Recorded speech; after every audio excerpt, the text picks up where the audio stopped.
The Muslim general who burned his own fleet. Did you know there was once a Muslim general who burned his own ships to make sure his men would never retreat? It sounds like a legend. Yet this story is very real. It happened under the blazing sun of the Eastern Mediterranean more than 13 centuries ago. The man behind it was a warrior whose faith was deep and whose courage reshaped the history of the Islamic world. His name was Tariq ibn Ziyad. Let's float back to the early 8th century. The Muslim world was expanding beyond Arabia. The caliphate now stretched across North Africa. From the deserts of Egypt to the coasts of the Atlantic, every fortress, every city had heard the sound of Arabic prayers and the rhythm of marching soldiers. Yet one vast land still lay ahead across a narrow stretch of sea. The land of the Visigoths. The place we now call Spain. In those days, Spain was ruled by a divided kingdom. The Visigothic nobles fought among themselves. The throne was contested. King Roderick had seized power but faced rebellion from his rivals. The south of Spain was restless. Trade routes were broken. Armies were thin. In short, it was a perfect time for a bold move from across the sea. And in North Africa, that move was being planned. The governor of Afriqiya, Musa ibn Nusair, served under the Umayyad Caliph al-Walid. Musa was a brilliant administrator and a fierce general. He had turned the Berber tribes of North Africa into loyal Muslim allies. But across the narrow strait of water that separated Africa from Europe, he saw opportunity. A land rich with crops, gold, and knowledge. Yet Musa was cautious. He needed someone daring. Someone capable of facing the unknown. Someone who could win or die trying. That man was Tariq ibn Ziyad. Tariq was not Arab by birth. He was a Berber from the Atlas Mountains. Strong, sharp, and deeply devoted to Islam. Musa had trusted him for years. He had led troops with discipline and faith. So when the moment came, Musa placed him in command of a small expedition across the sea. The year was 711. Tariq gathered around 7,000 soldiers. Most of them were Berbers, newly converted to Islam. They had simple weapons but fierce resolve. They were not driven by wealth or glory. They were driven by belief. Across the waves, they could see the shadowy outline of the Spanish hills. And between them lay the narrow stretch of sea that would make them immortal. At night, under a calm sky, Tariq's men crossed the waters in small wooden ships. The wind carried their whispers and their prayers. One by one, they reached the rocky shore that rose sharply from the sea. It was a place that would soon bear Tariq's own name. Jebel Tariq, the mountain of Tariq. Today we call it Gibraltar. When his men had all landed safely, Tariq looked across the dark hills before dawn. He knew there was no turning back.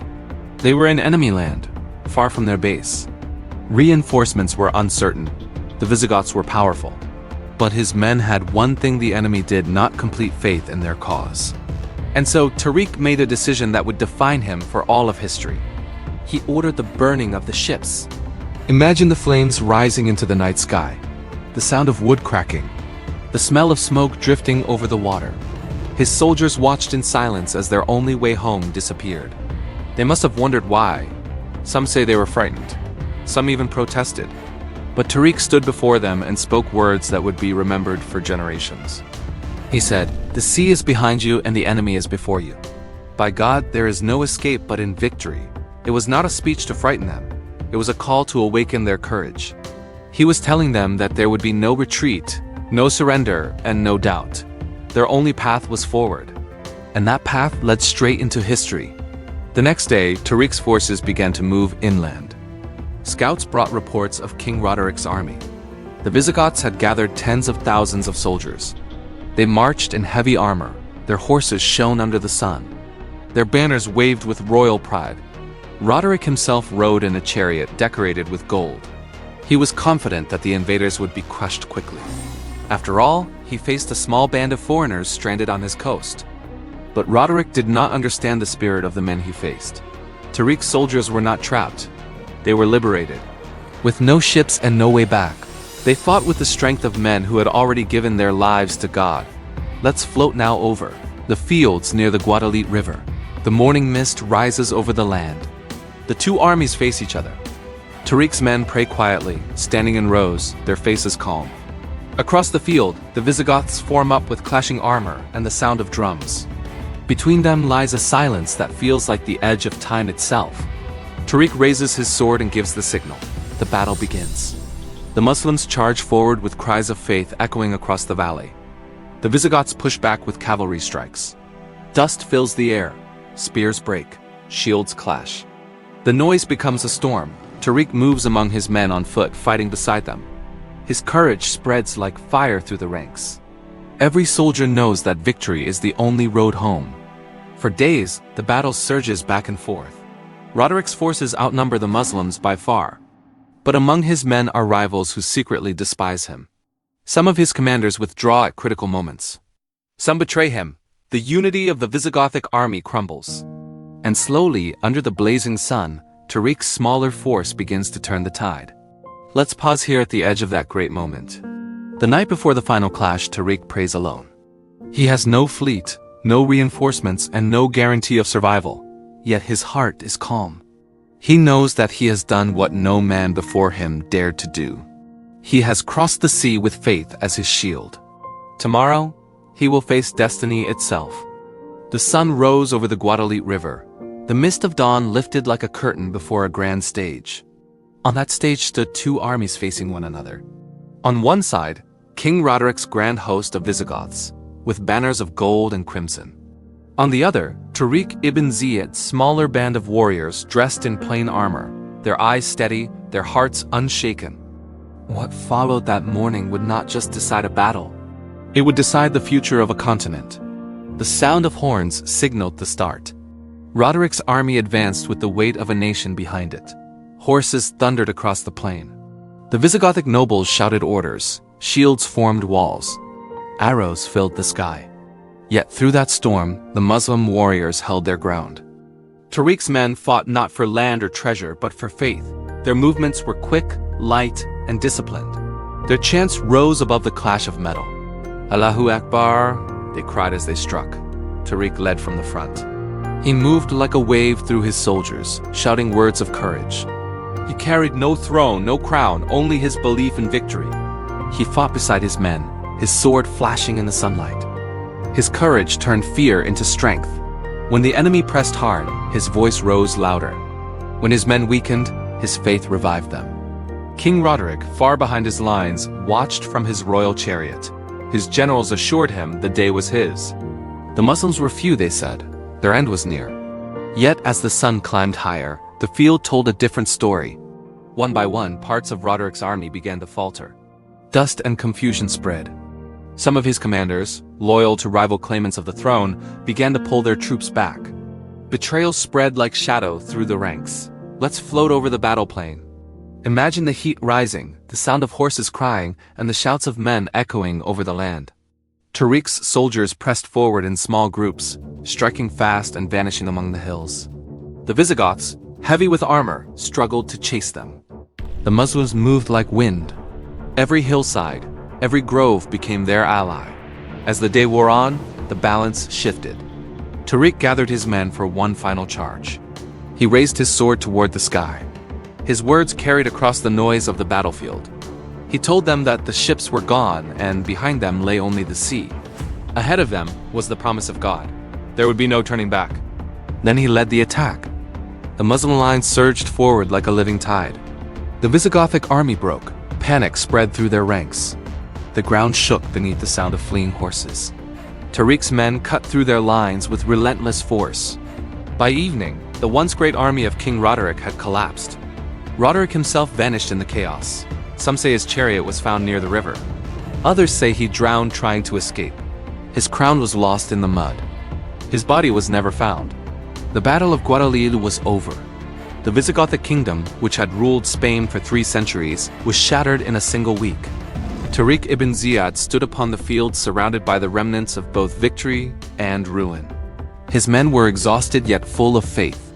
They had done the impossible. With no ships and no retreat, they had conquered an empire. But Tariq's vision did not end at Guadalete. He knew this was only the beginning. Spain lay open before him. Great cities awaited: Seville, Cordoba, and finally Toledo, the royal capital. Each would fall not through terror but through strategy, patience, and faith. Tariq divided his forces into smaller groups. Each moved through the valleys of Andalusia. Some cities surrendered peacefully. Others resisted briefly and then opened their gates.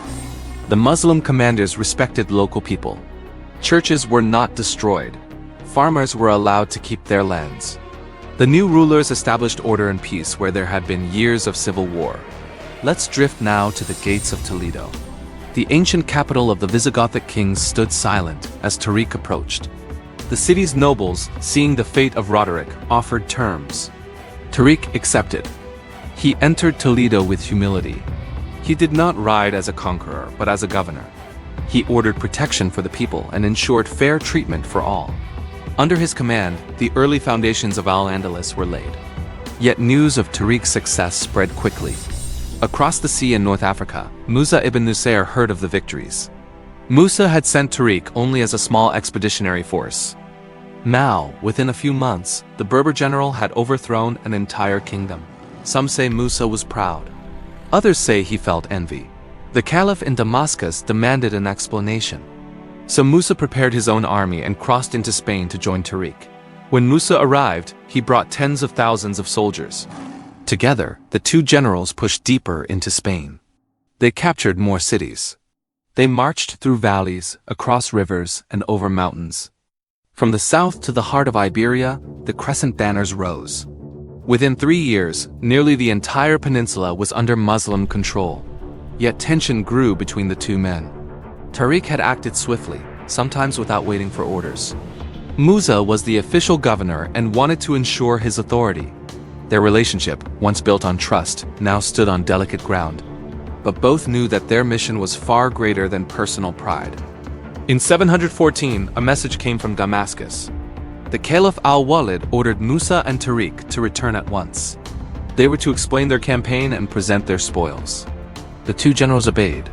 They left Spain under trusted governors and began their long journey east. As they traveled, stories of their conquests spread through the Islamic world. In every city they passed, people gathered to see the men who had carried Islam across the sea. Poets wrote of the fire that had consumed their ships. Scholars spoke of their courage. Even their enemies admitted respect for their boldness. But when they reached Damascus, the reception was not what they expected. The caliph was ill. The court was filled with intrigue. Musa faced jealousy and accusations from rivals. Tariq, humble as always, faded into the background. Some records say he lived quietly after that. Others say he returned to North Africa. His final years are a mystery. Still, his name endured. The mountain he first landed upon kept his memory alive. Jebel Tariq, Gibraltar, a place where faith crossed the sea and changed the world. Let's pause at that shore once more. Imagine the firelight dancing on the waves. The ships burning behind them. The smell of salt and smoke in the air. The men standing side by side, knowing that their lives were already given to something greater than themselves. That moment was not about destruction, it was about commitment. It was about stepping beyond fear. The story of Tariq ibn Ziyad did not end on the battlefield or in the halls of Toledo. It began a new chapter that would echo for centuries. After his bold conquest, the world around him changed forever. The flames that had devoured his ships lit a new dawn for Spain, a dawn called Al-Andalus. Let's float over the hills of Andalusia now. The same lands where Tariq's army once marched are quiet. Olive trees cover the slopes. The air carries the scent of citrus and soil. The call to prayer drifts across valleys where Roman bells once rang. In this new world, the fusion of cultures began. Muslims, Christians, and Jews lived under the same sky. Their languages, their sciences, and their arts began to blend. From the ashes of conquest rose a civilization unlike any other. The Muslims brought learning and tolerance. They preserved the wisdom of Greece and Rome. They introduced new crops and irrigation systems. They built roads and libraries. And in cities like Cordoba, Granada, and Seville, they created centers of knowledge that would later inspire Europe's own awakening. Cordoba became the jewel of Al-Andalus. Its streets were lined with lamps at night. Its libraries held hundreds of thousands of books. Its physicians studied the human body with methods centuries ahead of their time. Its poets wrote of love, nature, and faith in words that still survive.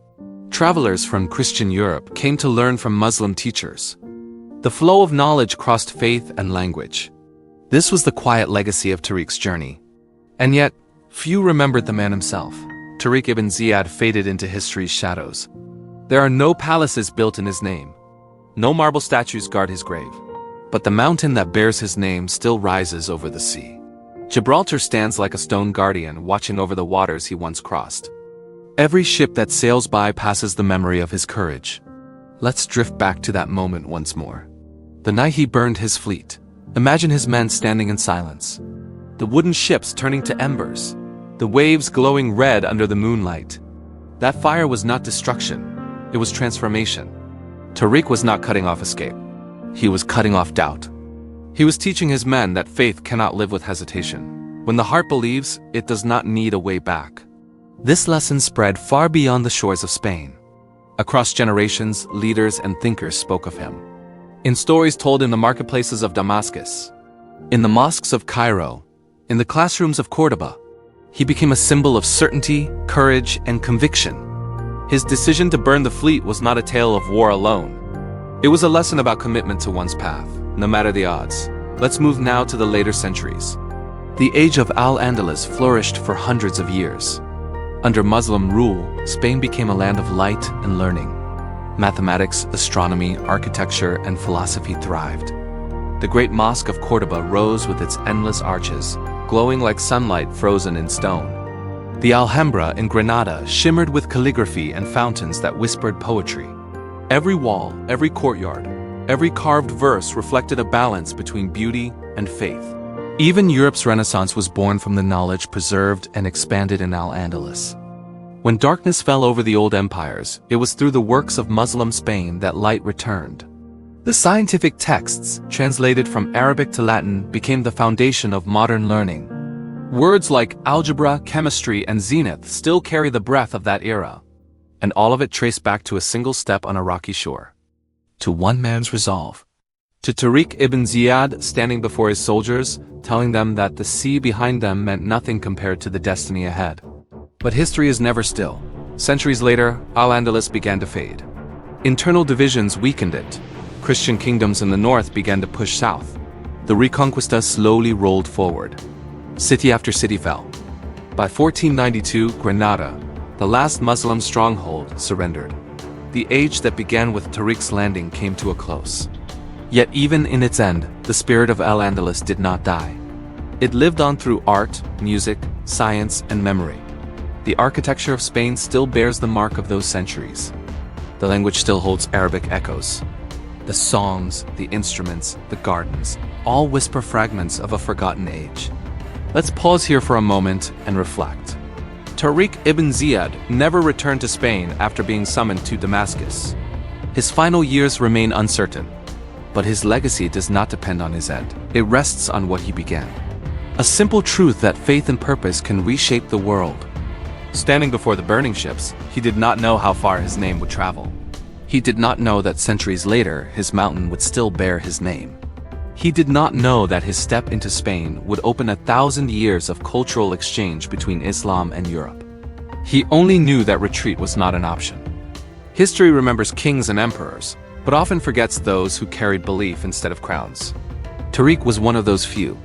A man who crossed the sea with a handful of soldiers and left behind a world transformed. Let's drift once more to Gibraltar. The wind moves across the rock. The waves crash below. The same sea that once separated two worlds now connects them. Ships pass every hour, their wakes shining under the sunlight. Somewhere beneath those waves lies the memory of burned wood and rising smoke. And in that smoke, we can still find the spirit of Tariq ibn Ziyad, the general who set fire to his own fleet, so that faith could sail forever forward. The mountain still stands, the waves still sing his name, and the world still turns under the echo of his courage.